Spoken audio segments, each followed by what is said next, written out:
মেহমান আমাদের মাঝে তাশরীফ করেছেন, আমরা সবাই খুশি না বেজা? আমার জীবন খুশি না বেজা? আপনারা সবাই স্থিরভাবে বসেন, এখনই করবেন ইনশাআল্লাহ।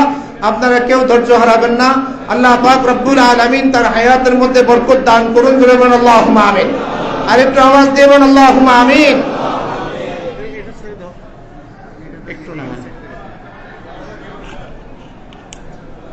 আসসালামু আলাইকুম ওয়া রাহমাতুল্লাহি ওয়া বারাকাতুহু। আমরা সময় বেশি নেব না।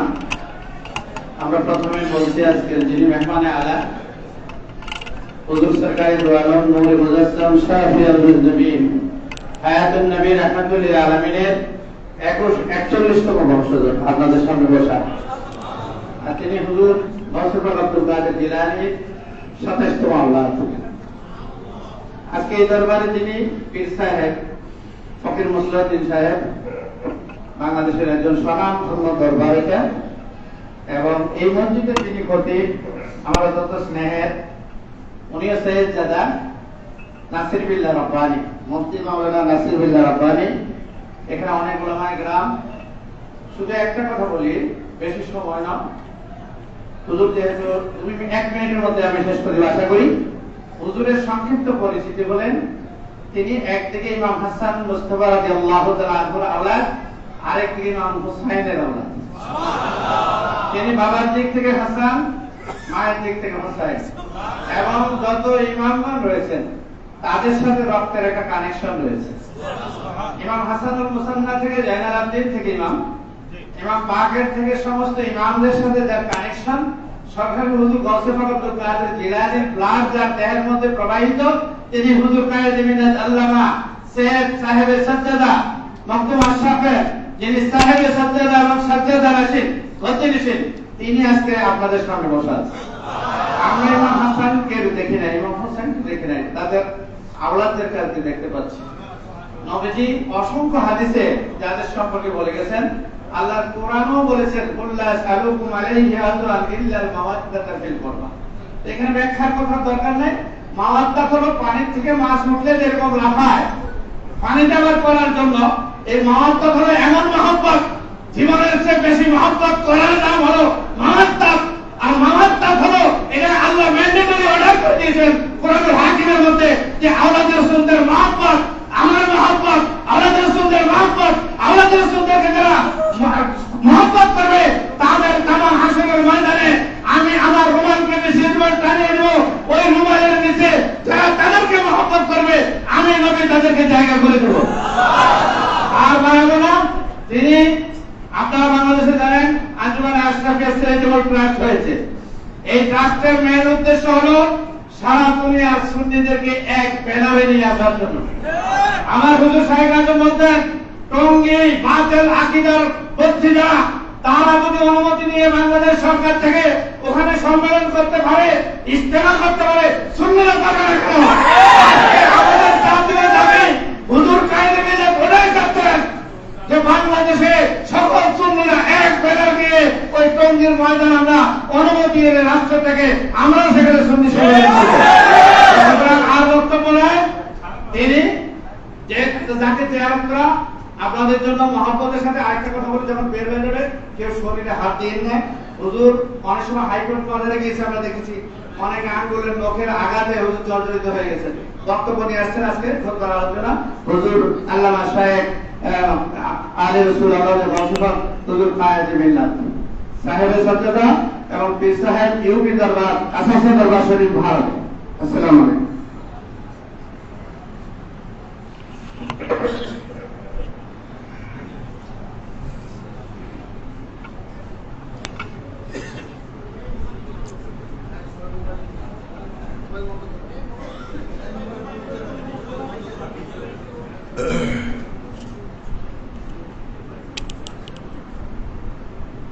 نعبده ونصلي على رسوله الكريم أما بعد فأعوذ بالله من الشيطان الرجيم بسم الله الرحمن الرحيم قد أفلح من تزكى وذكر اسم ربه فصلى صدق الله مولانا العظيم وصدق رسوله النبي الكريم ونحن على ذلك لمن الشاهدين والشاكرين والحمد لله رب العالمين۔ بارگاہ رسالت اور آل رسالت میں محبت سے پورے حضور قلب کے ساتھ جھوم جھوم کر درود پاک پڑھ رہے ہیں۔ اللہم صلی علی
محتاج کو سرکار بلائیں تو عجب کیا،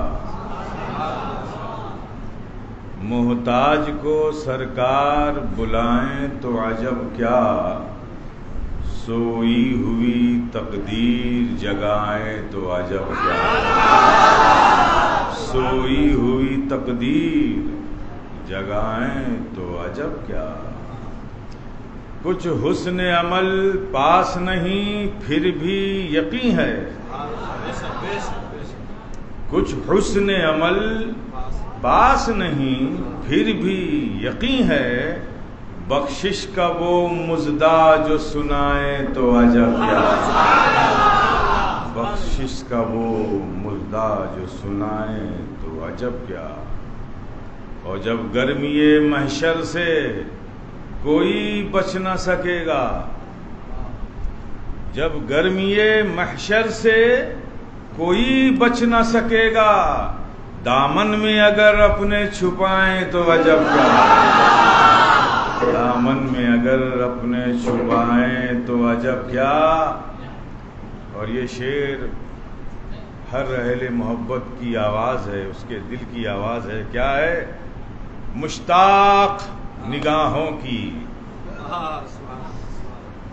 جن کی آنکھوں میں یہ تڑپ ہے کہ میں سرکار کو دیکھوں، ان کے لیے شعر ہے کہ مشتاق نگاہوں کی تسکین کی خاطر، اس کے سکون کے خاطر، مشتاق نگاہوں کی وہ تسکین کی خاطر، خدا کے اگر جلوہ دکھائیں تو عجب کیا، خدا کے اگر جلوہ دکھائیں تو عجب کیا، حاصل جنہیں آقا کی غلامی کا شرف ہے،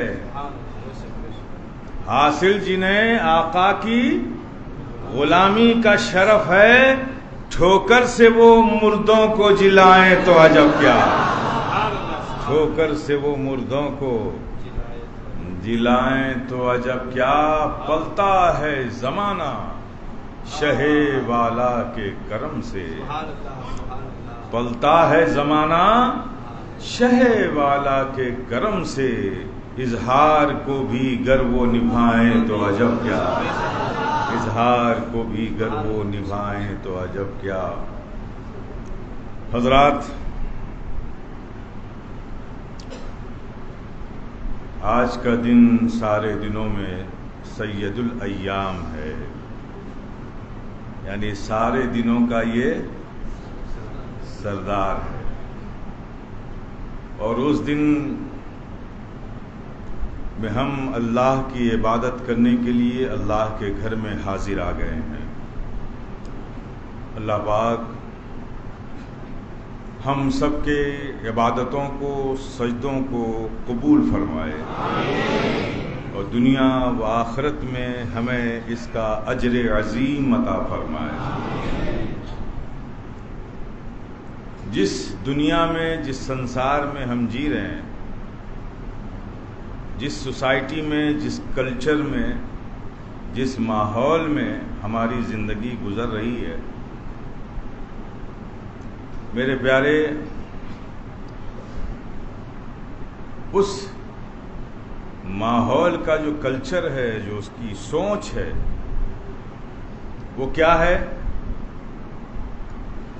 آج ہر شخص پریشان نظر آتا ہے۔ اس بات سے انکار نہیں کر سکتے، وہ غریب رکشہ چلانے والا ہو یا کارپوریٹ سیکٹر کا ٹریلینر اور ملٹی ٹریلینر ہو، یا مڈل کلاس کا کوئی آدمی ہو، یا کسی اچھی آفس میں اچھی پوسٹ پر سروس کرنے والا کوئی انسان ہو، کوئی بھی ہو،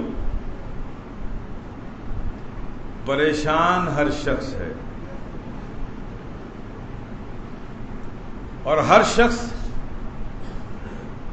صرف ایک تمنا رکھتا ہے، اور اس کو حاصل کرنے کے لیے صبح سے شام تک کوشش کرتا ہے، جتن کرتا ہے، پریاس کرتا ہے، اور سوچتا ہے کہ ہم اتنا دھن دولت کما لیں گے، اتنی پراپرٹی بنا لیں گے، اتنا بڑا امپائر کھڑا کر لیں گے، ہم ملینر ہو جائیں گے، ہم بلینر ہو جائیں گے، ہم ٹریلینر ہو جائیں گے، ملٹی ٹریلینر ہو جائیں گے، تو کیا ہو جائے گا؟ ہمیں شانتی مل جائے گی، سکون ہو جائے گا۔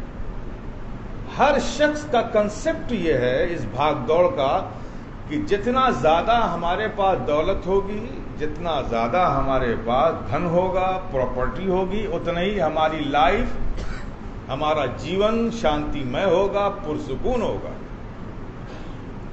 یہ ایک چیز ایسی ہے جو سارے سنسار کے انسانوں کو آج دوڑا رہی ہے، بھگا رہی ہے، ہر انسان بھاگ رہا ہے۔ اور حال یہ ہو گیا بھاگتے بھاگتے ایک نیا کنسپٹ ڈیولپ ہوا جس نے انسان کو حیوان بنا دیا۔ وہ کیا ہوا کہ کسی بھی انسان کو آج کے دور میں آج نے پریشان نہیں کیا، کوئی بھی انسان آج سے پریشان نہیں۔ آج تو اللہ نے صبح اٹھایا، زندہ ناشتہ کرایا، کھاوا داوا دیا، ہم یہاں مسجد میں آ گئے عبادت کرنے کے لیے، شام بھی ہو جائے گی، آج تو ہم کو کسی نے پریشان نہیں کیا۔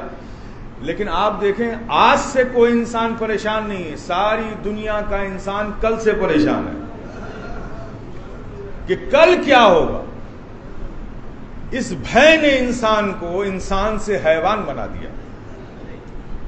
سب کو کل ستا رہا ہے، سب کو کل کا بھے ہے کہ آج تو روٹی ملی، کل ملے گی کہ نہیں ملے گی، آج ہمارے پاس اتنا سارا دھن دولت ہے، کل رہے گا کہ نہیں رہے گا۔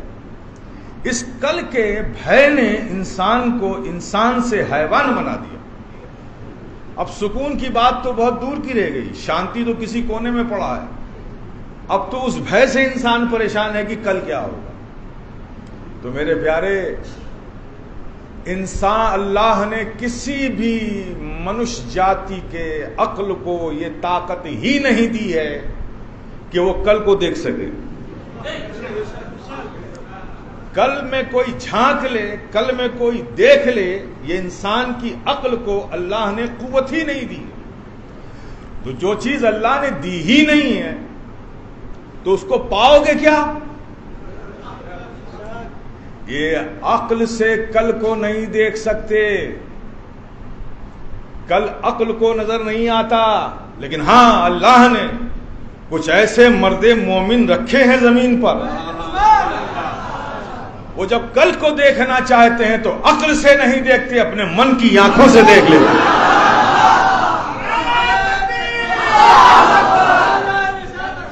جلسہ نہیں بیٹا، یہ مسجد ہے، سبحان اللہ کہہ دیا کرو بس، تاکہ ذکر بھی ہو جائے اور عبادت بھی بن جائے، ہے نا، نعرے کی ضرورت نہیں۔ تو اللہ نے کسی بھی انسان کو، عقل کو یہ طاقت نہیں دی ہے کہ وہ کل کو دیکھ سکے، اور ساری دنیا کا انسان کل کو دیکھنے میں لگا ہوا ہے، کل اسے بھیبھیت کر رہا ہے، بھے میں ڈال رہا ہے، پریشان ہے، وہ چاہے آج کا سپر پاور ہو، چاہے آپ کا کوئی بہت اسٹرانگ اکنامیکل کنٹری ہو، چاہے جاپان ہو، جرمنی، کوئی بھی ہو، ہر انسان، دنیا کا ہر انسان کل سے پریشان ہے۔ اب مجھے بتائیے دنیا کی یہ سوچ صحیح ہے کہ غلط ہے؟ کیا دنیا کے لوگوں کو شانتی مل گئی؟ نہیں۔ آپ کو لگتا ہے کہ زیادہ دھن دولت کما لینے سے شانتی مل جائے گی؟ تو آپ اپنا ٹائم برباد مت کیجیے، کسی ملینر بلینر سے ٹریلینر سے جا کے مل لیجیے، پوچھ لیے کہ تمہارے پاس تو بہت دھن دولت ہے، اتنا ہے کہ تم خود کو نہیں معلوم کہ کتنا ہے۔ تو ہم کو تو ہماری سوسائٹی نے، ہمارے لوگوں نے، ہمارے کلچر نے یہی بتایا ہے کہ جس کے پاس زیادہ دھن دولت ہوگی وہ سب سے زیادہ شانتی مے ہوگا، سب سے زیادہ پرسکون ہوگا۔ تمہارے پاس سب سے زیادہ دھن دولت ہے تو تم تو بہت شانتی سے ہوگے، جا کے خالی پوچھ لیجئے اس سے۔ جب پوچھو گے تو وہ کیا کہے گا؟ ارے میاں کس شانتی کی بات کرتے ہو یار، پہلے جب اتنی دھن دولت نہیں تھی تو 2 روٹی کھاتا تھا، بھات کھاتا تھا، ماش کھاتا تھا، گورو مانشو کھاتا تھا، مسٹی دہی کھاتا تھا۔ اب اتنی دھن دولت ہے میرے پاس کہ مجھے خود نہیں پتا کتنی ہے، اور تم سکون کی بات کرتے ہو۔ اب ڈاکٹروں نے ہم سے کہا ہے کہ دیکھو کچھ کھانا پینا نہیں، صبح 1 گلاس صرف جوس پینا، فروٹس کے جوس، اور یہ 250 mg کی ٹیبلٹ کھانا بس۔ شام کو 1 بال 1 پیالہ سوپ پینا ہے تمہیں، اور یہ 400 mg کی ٹیبلٹ کھانی ہے بس۔ اس کے آگے گئے کہ تم گئے۔ اتنا دھن دولت میرے پاس ہے، لیکن اس میں سے میرا حصہ کتنا ہے؟ صرف 1 گلاس جوس، 1 گلاس سوپ۔ آپ سمجھ سکتے ہیں ایسے انسان کو کہاں شانتی ہوگی؟ میرے پیارے، کنسپٹ بڑا صاف ہے۔ اللہ نے جہاں شانتی کو رکھا ہی نہیں ہے، تم وہاں شانتی ڈھونڈ کہاں رہے ہو؟ جو چیز جہاں ملتی ہے وہاں جا کر لینی پڑتی ہے۔ کسی سبزی والے کی دکان پہ جا کے کہو تم کہ 1 کلو گورو مانشو دے دو، تو دے گا کیا؟ کہے گا بھائی میں سبزی بیچتا ہوں، یہاں لینا تو سبزی لو، یہاں گورو مانشو نہیں ملتا ہے، جو گورو مانشو بیچتا وہاں جاؤ۔ کسی کپڑے والے کی دکان پہ جا کے کہو کہ بھائی مجھے ڈسپرین دے دو، ڈولو دے دو، کچھ ٹیبلٹس دے دو، تو کہے گا بھائی میں کپڑا بیچتا ہوں، میڈیسن نہیں بیچتا۔ تو پتہ چلا کہ جو چیز جہاں ملتی ہے وہ چیز جب وہاں جاؤ گے تو وہ ملے گی۔ جب اللہ نے یہ دنیا کے سارے دھن دولت روپے پیسے میں سکون رکھا ہی نہیں ہے تو تم پا کیا پاؤ گے؟ تم تلاش کیا کر رہے ہو؟ میرے پیارے، سکون دنیا اور دنیا کی چیزوں میں نہیں ہے، یہ میٹلزم ہے، یہ مادیت ہے۔ مادیت و میٹلزم سے شانتی کا کوئی تعلق نہیں۔ سکون کا تعلق روح سے ہے، سکون کا تعلق قلب سے ہے۔ تو سکون جو قلب کو پہنچائے گا وہ دل والا ہی کوئی پہنچائے گا، روحانیت ہی سے سکون ملے گا۔ تو اللہ نے ان جگہوں پر تو سکون نہیں رکھا ہے، لیکن اے شانتی چاہنے والوں، اے سکون پانے والوں، اپنی زندگی کو شانتی میں ڈھالنے والوں، اے سکون کے متلاشی انسانوں، تمہیں سکون چاہیے تو یہ دنیا کے بازاروں میں نہیں بلکہ آ جاؤ میرے محبوب بندوں کی درگاہوں میں آ جاؤ، ان کی بارگاہوں میں آ جاؤ۔ یہ وہ لوگ ہیں جن کی چوکھٹوں سے شانتی کی دولت ملا کر دیجیے۔ اور یہ لوگ شانتی پریہ ہو کر شانتی بانٹنے والے کیسے بن گئے؟ کیسے بن گئے؟ کپڑے والا کپڑا بیچ رہا ہے، سبزی والا سبزی بیچ رہا ہے، میڈیسن والا میڈیسن بیچ رہا ہے۔ ان درگاہوں سے فری آف کاسٹ شانتی مل رہی ہے، محبت مل رہی ہے، کرم مل رہا ہے، دعائیں مل رہی ہے۔ آخر یہ شانتی دینے والے بنے کیسے؟ آپ سمجھتے ہیں ہر سیکٹر میں کامیاب انسان کون؟ پولیٹیکل فیلڈ میں، راجنیتک میدان میں ایک آدمی وہ سوچتا ہے میں کامیاب اس دن ہوگا جب اس ملک کا پریزیڈنٹ بن جاؤں گا۔ ایجوکیشن لائن میں ایک ٹیچر سوچتا ہے میں کامیاب تب ہوں گا جب بڑھتے بڑھتے lecturer, professor, head of the department ہوتے ہوتے کسی یونیورسٹی کا وائس چانسلر بن جاؤں گا، ہے نا؟ سب کی ایک تمنا ہے، سب کا ایک آئیڈیل ہے کہ مجھے وہاں تک جانا ہے اور جب پہنچوں گا تو کامیاب ہو جاؤں گا۔ کیا یہ کنسپٹ صحیح ہے؟ کیا یہ کامیابی کا نام ہے؟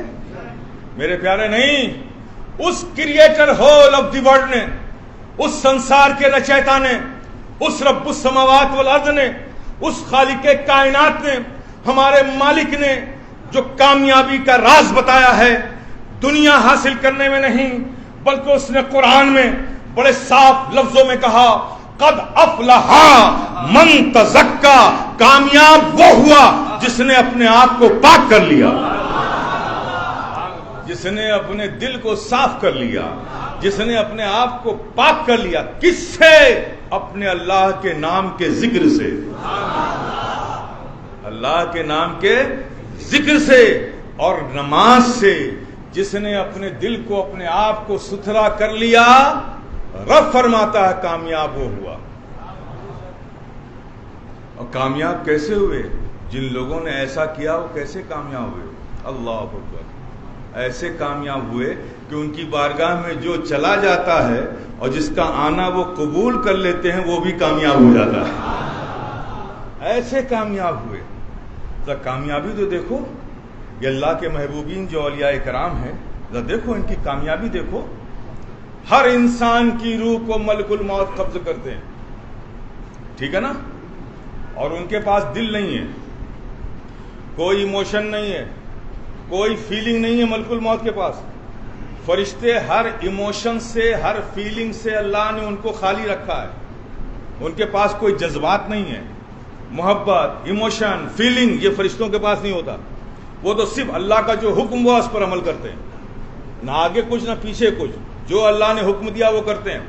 لیکن ملک الموت ایک ہیں، سب کی روح قبض وہی کرتے ہیں۔ نبیین کی بھی انہوں نے کی، اولیاء دین کی بھی انہوں نے کی، علماء مشائخین کی بھی انہوں نے کی، مومنین کی بھی انہوں نے کی، کافروں کی بھی انہوں نے کی۔ سب کی روح ملک الموت قبض کرتے ہیں۔ لیکن میرے پیارے غور کرو، جب یہ کامیاب لوگوں کی روح قبض کرنے کے لیے آتے ہیں تو ان کا انداز کیا ہوتا ہے؟ یہ آتے ہیں اس سے پہلے کہ ملک الموت کسی اللہ کے ولی بندے کی روح قبض کرنے کے لیے پہنچے، اس سے پہلے آسمان سے فرشتے آ جاتے ہیں، اس اللہ کے ولی بندے کے سر کی طرف کھڑے ہو جاتے ہیں۔ اس میں سے ایک یا دو فرشتہ اس ولی کے سینے پہ ہاتھ پھیرتا ہے، باقی کھڑے ہو کے نغمے توحید، ترانے توحید پڑھتے ہیں۔ فرشتے ترانے توحید پڑھتے ہیں، دو فرشتہ ان کے قلب پر ہاتھ گھماتا ہے۔ جب وہ ولی بندہ اللہ کے ترانے توحید میں، اس کی محبت میں وارفتہ ہو جاتا ہے، کھو جاتا ہے، تو ملک الموت آتے ہیں اور دھیرے سے روح نکال لیتے ہیں۔ یہ کامیاب لوگ ہیں جنہوں نے اپنے دل صاف کیے اللہ کے ذکر سے اور نماز سے۔ وہ کامیاب ہوئے تو ایسے کامیاب ہوئے کہ ان کی روح ملک الموت نکال لیں، لیکن نکالنے سے پہلے اہتمام دیکھو، فرشتے آ کر سینے پہ ہاتھ پھیرتے ہیں، ترانے توحید پڑھا جاتا ہے، پھر جب وہ اس میں کھو جاتے ہیں۔ اور دوسری چیز، جب ترانے توحید فرشتے پڑھتے ہیں، ان کے سینے پر فرشتے ہاتھ پھیرتے ہیں، تو اللہ پاک زمین و آسمان کے حجابات ان کی نظروں کے سامنے سے ہٹا لیتا ہے، اور پھر وہ اپنے گھر میں اپنے بستر پر لیٹ کر عرش الہی کے جلوے دیکھتے ہیں۔ اور جب وہ عرش الہی کے جلووں میں کھو جاتے ہیں تو ملک الموت ان کی روح کو قبض کر لیتے ہیں۔ کامیاب وہ لوگ ہیں، کامیاب وہ لوگ ہیں جنہوں نے اپنے دل صاف کیے اللہ کے نام کے ذکر سے اور نماز سے، وہ کامیاب ہوئے۔ ایسے کامیاب ایک ذات وہ بھی ہے جسے دنیا مخدوم کائنات کہتی ہے، سیدہ کائنات کہتی ہے، جسے دنیا خاتون جنت فاطمۃ الزہرا کے نام سے جانتی ہے. وہ بھی کامیاب، کیسی کامیاب؟ یہی ملک الموت ہیں، آپ کی روح کو قبض کرنے کے لیے آئے. اور جیسے ہی خاتون جنت کی نظر ملک الموت پر پڑی، آپ نے پردہ کر لیا. کیا کر لیا؟ پردہ کر لیا. ملک الموت کے سامنے یہ پہلا واقعہ تھا کہ انہیں دیکھ کر کوئی پردہ کرے. وہ حیرت میں آ گئے، ٹھہر گئے، رب کی بارگاہ میں عرض کی. بات کسی اور کی ہوتی تو کچھ فرق نہ پڑتا، بات سیدہ کائنات کی تھی، مخدوم کائنات کی تھی. بات اس کی تھی جو ہمراز مصطفیٰ تھی، بات اس کی تھی جو آشنائے مزاج مصطفیٰ تھی، بات اس کی تھی جو مصطفیٰ کے دل کا قرار تھی، بات اس کی تھی جو مصطفیٰ کے آنکھوں کا نور تھی. اس خاتون جنت کی بات تھی. ملک الموت بھی ٹھہر گئے، رب کی بارگاہ میں عرض کی، مولا میں ان کی روح کو کیسے نکالوں؟ یہ تو مجھ سے پردہ کرتی ہیں، جب پردہ کرتی ہیں تو میں روح کیسے نکالوں؟ جب ملک الموت نے رب کی بارگاہ میں کہا، عرض کی کہ مولا ان کی روح کیسے قبض کروں، یہ تو مجھ سے پردہ کرتی ہیں، تو تفسیر روح البیان میں حضرت اسماعیل حقی نے کل نفس ذائقۃ الموت کے تحت یہ روایت نقل کی ہے کہ جب ملک الموت نے آپ سے اللہ رب سے فرمایا کہ مولا ان کی روح کیسے قبض کروں، یہ تو پردہ کرتی ہیں، تو تفسیر میں ہے کہ فقبض اللہ روحها، تو اللہ نے خود آپ کی روح پاک کو قبض فرمایا. سارے نبیوں کی روح قبض کرے ملک الموت، لیکن خاتون جنت کی روح اللہ پاک نے خود قبض فرمائی. یہ کامیاب لوگ ہیں، یہ کامیاب لوگ ہیں.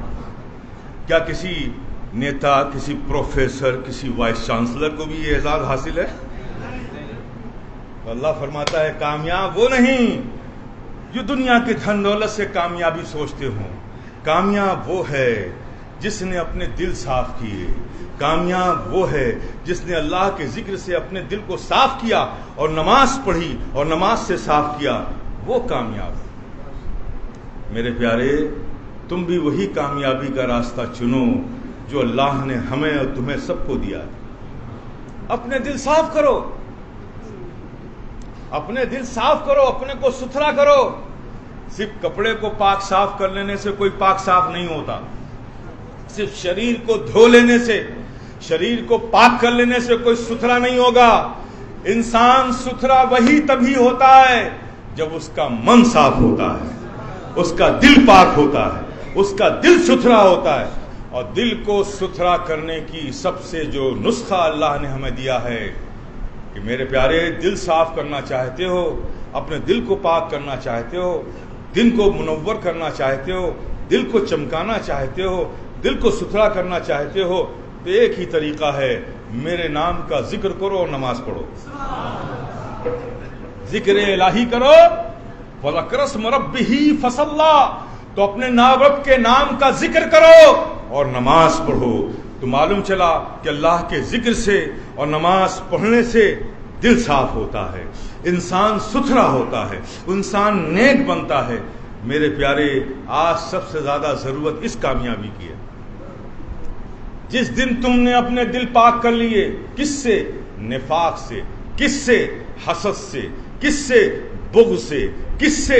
لالچ سے، کس سے؟ عیشیا سے.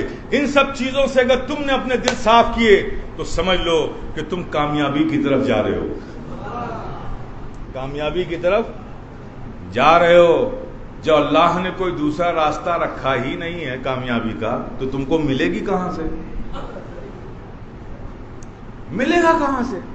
ایک ہی کامیابی کا راستہ ہے کہ دل صاف کرو. یہ ظاہر کا تقویٰ کوئی تقویٰ نہیں ہے، یہ بزرگ بن جانے سے کوئی بزرگ نہیں ہوتا. جس کا دل متقی ہوتا ہے، جس کا دل صاف ہوتا ہے، وہی رب کی بارگاہ میں مقبول ہوتا ہے، وہی محبوب ہوتا ہے، وہی کامیاب ہوتا ہے.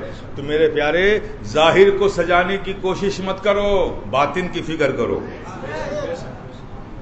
باطن میں دنیا ہے بھری ہوئی ہے، تو مالک دنیا کے لیے جگہ کہاں رکھا تم نے؟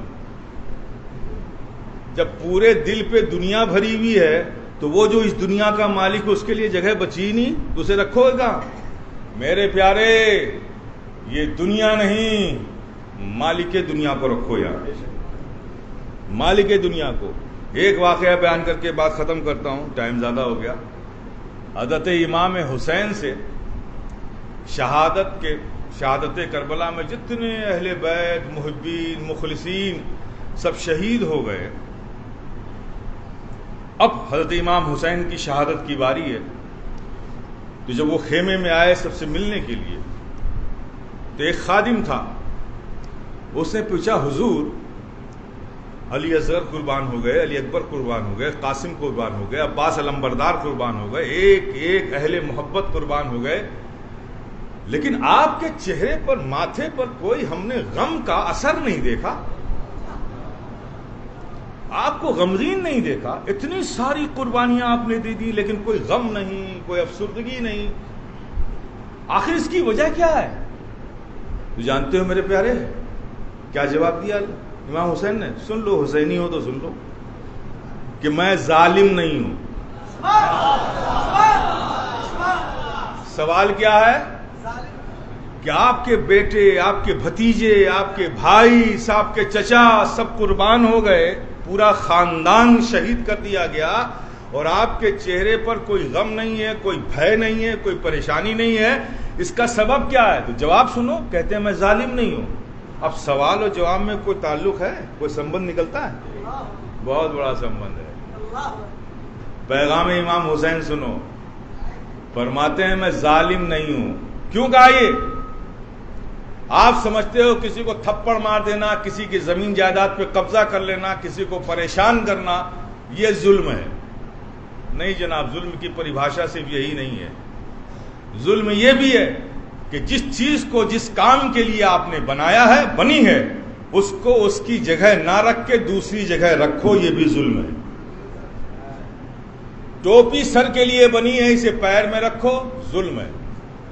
جوتا پیر کے لیے بنا ہے، اسے سر پہ رکھ کے چلو، یہ ظلم ہے۔ رشتوں کے حوالے سے ماں، بیٹی، بہن، بھائی، بیوی ہے نا، اب انہی کو الٹ دو تو ظلم ہے، حرام ہو جائے گا۔ تو جو جس چیز کے لیے بنا ہے، جب تم اس کو وہیں رکھو گے تو انصاف ہے، اس کے علاوہ رکھو گے تو ظلم ہے۔ یہ بات سمجھ میں آ گئی آپ کو؟ ظلم یہ بھی ہے۔ امام حسین نے کیا کہا؟ میں ظالم نہیں ہوں۔ کیوں؟ اس لیے فرمایا کہ اولاد، یہ رشتے، یہ تمام دنیا کی چیزیں، یہ سب باہر کی چیز ہے، یہ سب ان سے جو محبتیں ہیں وہ عارضی محبت ہے، حقیقی محبت نہیں۔ عارضی محبت اور حقیقی محبت کا بھی فرق سمجھ لو۔ عارضی محبت اسے کہتے ہیں جو کسی حال میں رہے اور کسی حال میں نہ رہے۔ ایک باپ کو اپنے بیٹے سے محبت، یہ بھی حقیقی نہیں ہے، عارضی ہے۔ جب تک بیٹا اچھا ہے، سعادت مند ہے، نیک ہے، بیٹا ہے، اور جیسے ہی اس بیٹے نے تھپڑ مارنا شروع کیا، باپ کو محبت ختم۔ تو جو محبت رہتی ہو کبھی ختم ہو جاتی ہو، وہ محبت حقیقی نہیں ہے۔ حقیقی محبت وہ ہے جو کبھی ختم نہ ہو، کسی حال میں ختم نہ ہو۔ بیوی سے محبت یہ بھی عارضی ہو، وفادار جب تک ہے محبت ہے، بے وفا ہو جائے گھر سے نکال دو گے۔ تو جو محبت کسی حالت میں رہے اور کسی حالت میں ختم ہو جائے وہ عارضی ہے، اور جو محبت کسی حال میں ختم نہ ہو وہ حقیقی ہے۔ تو جو عارضی چیز ہے وہ باہر رکھنے کی ہے، اور جو حقیقی چیز ہے وہ اندر رکھنے کی چیز ہے۔ امام علی مقام نے کہا کہ مجھے غم اس لیے نہیں ہوا کہ میں ظالم نہیں ہوں، اس لیے کہ مجھے پتا ہے کہ یہ محبتیں باہر کی تھیں، میں نے اسے باہر رکھا، اور حقیقی محبت کا حقدار تو صرف ہمارا رب ہے۔ رب ہی وہ ذات ہے جو حقیقی محبت کا حقدار ہے، اور میں ظالم اس لیے نہیں ہوں کہ میں نے اس کی محبت کو اپنے دل میں رکھا ہے۔ اور غم کا تعلق دل سے ہوتا ہے۔ اور رب سے ہی حقیقی محبت ہے. مجھے بتاؤ یہ ارتھ کوئک، یہ زلزلہ، سائیکلون، یہ سونامی کون آتا ہے؟ کس کی طرف سے آتا ہے؟ بولو نا. پوری بلڈنگ دب گئی، پوری فیملی اس میں دب گئی، ایک انسان بچا. دیکھو حقیقی محبت کا رنگ دیکھو. آیا رب کی طرف سے، بلڈنگ گر گئی، سارے لوگ دب گئے، اس فیملی کا ایک آدمی بچا، لیکن جو بچا ہے وہ دعا کس سے کر رہا ہے؟ یہ ہے حقیقی محبت کا جلوہ. جس کے حکم سے زلزلہ آیا، بلڈنگ گری، سب مر گئے، بچا ایک آدمی، پھر بھی دعا رب سے کر رہا ہے. کیونکہ رب کی محبت ہی حقیقی محبت ہے، وہ کسی حال میں ختم نہیں ہوتی. امام علی مقام نے کہا کہ جس کی محبت کو اندر رکھنا چاہیے تھا میں نے اسے اندر رکھا، جس کی محبت باہر رہنے کی تھی میں نے اسے باہر رکھا. اس لیے میں ظالم نہیں ہوں کہ جس ذات کی محبت میرے دل میں ہے اس ذات کی خوشی اور رضا کے لیے میں نے سب کچھ قربان کر دیا. آپ سمجھ گئے؟ تو میرے پیارے، دل کو ستھرا کرو اللہ کے نام کے ذکر سے اور نماز سے، اور اپنے دل سے سارے کینہ، بغض، حسد، ایک دوسرے کے خلاف جو سازشیں ہیں اس سے اپنے آپ کو بچاؤ. اللہ پاک ہم سب کو راہ ہدایت پر رکھے. وآخر دعوانا الحمدللہ. আপনারা এখন 4 রাকাত সুন্নাত নামাজ, ফরজ নামাজ আদায় করবেন। পরবর্তী নামাজ শেষে হযরত নামাজ